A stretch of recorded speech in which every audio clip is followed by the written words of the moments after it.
Ryan, good to catch up with you again during the pre-season. Another game this Sunday, but before we talk about that, I thought we'd talk about the last few weeks of pre-season. It's been a tough one, a few games cancelled. What are your thoughts about that?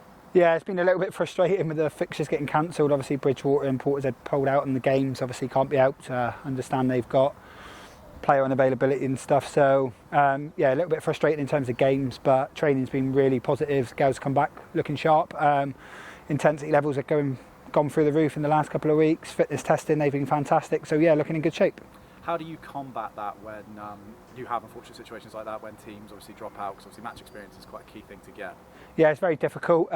We tried our best to try and get some last minute fixtures in. We've added an in-house friendly in one of the training nights to get 90 minutes in the legs, so yeah, we've just got to keep going. We can't do anything about it, it's uncontrollable, we can't control it, so yeah, just got to focus on the next game, which is Sunday. Well, as you said, Liskeard this Sunday, fingers crossed it does go forward. What are your thoughts going into that match?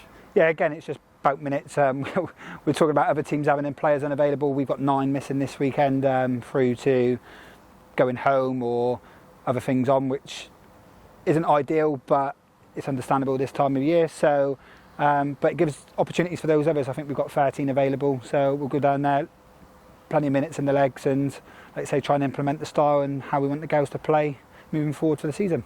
As a coach, when you don't have your full squad, it obviously always must be a challenge to sort of start implementing your style, as you said. How do you combat that in the season? Is there other things that you can kind of work on instead? Obviously training, we implement it in training, so principles of play are still the same regardless, so we try and implement the principles within every session. So the girls at training, they should understand how we want them to play. Obviously we've had team meetings, so it won't be no surprise to them by the start of the season of how we want the team to play in possession and out of possession. So yeah, like you say, it's just pre-season's about minutes. Results are irrelevant. We've still got a strong squad. Really happy with how the team shaped up and how they're looking in training. Recently, we also announced our fixture list for the season. What was your immediate reaction to that? It's some long travel.